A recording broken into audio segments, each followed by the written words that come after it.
আসসালামু আলাইকুম, স্বাগতম জানাচ্ছি বিবিসি নিউজ আন্তর্জাতিক সংবাদে। শুরুতেই সংবাদ শিরোনাম, এরপর বিস্তারিত। বাহরাইনে ইসরায়েলি দূতাবাস লক্ষ্য করে ইরানের হামলা। ইরানের ক্ষমতায় ভালো নেতা দেখতে চান ট্রাম্প।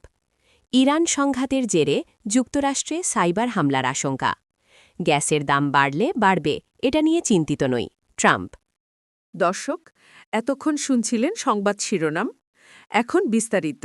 আপনি যদি ইসরায়েলের ধ্বংস চান এবং মুসলিমদের পাশে থাকেন, তাহলে ভিডিওতে লাইক করে চ্যানেলটি অবশ্যই সাবস্ক্রাইব করে দিবেন এবং আপনার মূল্যবান মতামত অবশ্যই কমেন্টে লিখে জানিয়ে দিবেন।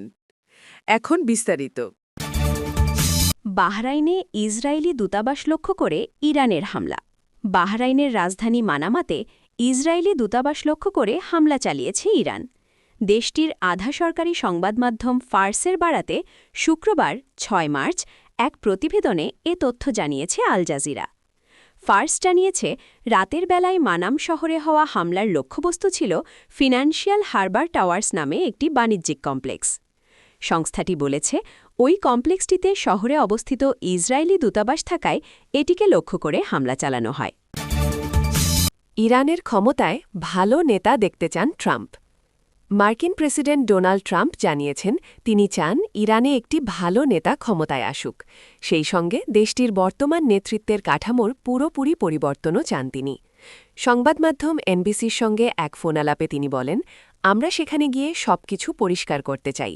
আমরা এমন কাউকে চাই না যে আবার 10 বছরের মধ্যে আগের মতো ব্যবস্থা গড়ে তুলবে। আমরা চাই তারা একজন ভালো নেতা পাক। তবে সম্ভাব্য সেই নেতাদের নাম প্রকাশ করতে অস্বীকৃতি জানিয়েছেন ট্রাম্প। তিনি বলেন, যুক্তরাষ্ট্র সম্ভাব্য উত্তরসূরিদের ওপর নজর রাখছে। মার্কিন প্রেসিডেন্ট বলেন, আমাদের নজরে এমন কিছু মানুষ আছেন যারা আমার মতে ভালো কাজ করতে পারবেন। আমরা তাদের পর্যবেক্ষণ করছি। ইরান সংঘাতের জেরে যুক্তরাষ্ট্রে সাইবার হামলার আশঙ্কা। ইরানকে ঘিরে সাম্প্রতিক যুদ্ধ পরিস্থিতির মধ্যে সম্ভাব্য সাইবার হামলার আশঙ্কায় যুক্তরাষ্ট্রের ব্যাংক ও আর্থিক প্রতিষ্ঠানগুলো উচ্চ সতর্কতায় রয়েছে।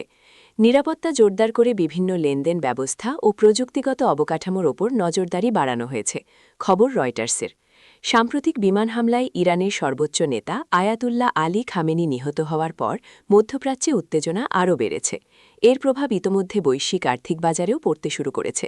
বিশ্লেষকদের মতে, এমন ভূরাজনৈতিক অস্থিরতার সময় সাইবার হামলার ঝুঁকি স্বাভাবিকভাবেই বেড়ে যায়। যুক্তরাষ্ট্রের আর্থিক সেবা খাত দেশটির গুরুত্বপূর্ণ অবকাঠামোর অংশ। অর্থ পরিশোধ ব্যবস্থা, লেনদেন নিষ্পত্তি, শেয়ার বাজারে ট্রেডিং প্ল্যাটফর্ম সহ নানা গুরুত্বপূর্ণ কার্যক্রম এই খাতের ওপর নির্ভরশীল। এ কারণে দীর্ঘদিন ধরেই এটি সাইবার হামলাকারীদের প্রধান লক্ষ্যবস্তু। শিল্প সংগঠন SIFM-এর সাইবার ও প্রযুক্তি বিভাগের ব্যবস্থাপনা পরিচালক টড ক্লেসম্যান বলেন, আর্থিক খাত সবসময় সতর্ক থাকে, তবে বৈশ্বিক ঝুঁকি বাড়লে নিরাপত্তা প্রস্তুতিও আরও জোরদার করা হয়। বড় ধরনের সাইবার জরুরি পরিস্থিতি মোকাবেলায় নিয়মিত মহড়াও চালানো হয়। মার্কিন গোয়েন্দা সংস্থার এক মূল্যায়নে বলা হয়েছে, ইরান সমর্থিত অনলাইন গোষ্ঠীগুলো তুলনামূলক কমমাত্রার সাইবার হামলা চালাতে পারে। বিশেষ করে বিতরণকৃত সেবা অস্বীকৃতি বা DDoS ধরনের হামলার আশঙ্কা রয়েছে, যেখানে বিপুল পরিমাণ ইন্টারনেট ট্রাফিক নির্দিষ্ট সার্ভারে পাঠিয়ে সেটিকে অচল করে দেওয়া হয়। গ্যাসের দাম বাড়লে বাড়বে, এটা নিয়ে চিন্তিত নই ট্রাম্প। ইরানের সঙ্গে চলমান যুদ্ধের জেরে যুক্তরাষ্ট্রের জ্বালানি গ্যাসের মূল্যবৃদ্ধি নিয়ে কোনো ধরনের উদ্বেগ প্রকাশ করেননি প্রেসিডেন্ট ডোনাল্ড ট্রাম্প। তিনি বলেন, গ্যাসের দাম বাড়লে বাড়বে, এটা নিয়ে আমার কোনো দুশ্চিন্তা নেই। রয়টার্সকে দেওয়া এক একান্ত সাক্ষাৎকারে তিনি সরাসরি এসব কথা বলেন। ট্রাম্পের মতে, যুদ্ধ শেষ হওয়া মাত্রই দাম দ্রুত কমে যাবে এবং বর্তমান পরিস্থিতির গুরুত্ব তেলের সামান্য মূল্যবৃদ্ধির চেয়ে অনেক বেশি। যুদ্ধ শুরু হওয়ার মাত্র কয়েকদিনের ব্যবধানে যুক্তরাষ্ট্রে প্রতি গ্যালন গ্যাসে 20 সেন্ট বা প্রায় 7% দাম বেড়েছে। জ্বালানি সংকট মোকাবেলায় লুইজিয়ানা ও টেক্সাসের ভূগর্ভস্থ লবণের গুহায় সংরক্ষিত বিশ্বের বৃহত্তম জরুরি তেলের মজুদ বা স্ট্র্যাটেজিক পেট্রোলিয়াম রিজার্ভ ব্যবহারের কোনো পরিকল্পনা আপাতত নেই বলেও সাফ জানিয়ে দিয়েছেন ট্রাম্প। তেলের দাম বাড়ার চাপের মুখেও তিনি জাতীয় এই জরুরি ভাণ্ডার উন্মুক্ত করতে আগ্রহী নন।